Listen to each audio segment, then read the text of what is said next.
28 जुलाई को दुनिया भर में वर्ल्ड हेपाटाइटिस डे मनाया जाता है। इस दिन के मनाने का मकसद अक़वाम आलम में इस मर्ज़ के शिकार जो बढ़ते हुए हैं मरीज़ हैं उनके में आगाही और उसमें बतदरीज कमी करना है। WHO की जानिब से 325 मिलियन अफराद जो दुनिया के हैं हेपाटाइटिस बी और सी के मर्ज़ का शिकार हैं और पाकिस्तान रिसर्च काउंसिल के मुताबिक आज़ाद कश्मीर और पाकिस्तान के 12 मिलियन शहरी जो हैं वो इसी यिरकान के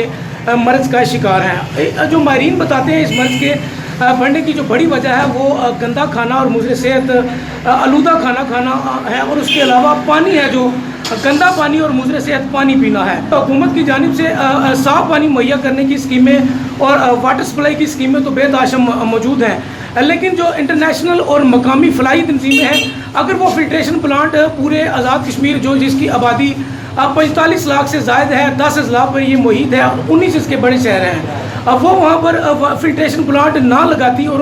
हुकूमत का साथ देती तो आज शायद पाकिस्तान और आज़ाद कश्मीर के शहरियों को ये साफ़ पानी मुहैया ना होता। अभी भी वक्त है कि हुकूमत को चाहिए कि अवाम में आगाही और ये साफ़ पानी है जो अवाम को ये बर वक्त पहुँचाए, ताकि जो दुनिया भर में जो WHO ने 2030 को ये स्लोगन पेश किया होगा कि फ्री वर्ल्ड हेपाटाइटिस हमने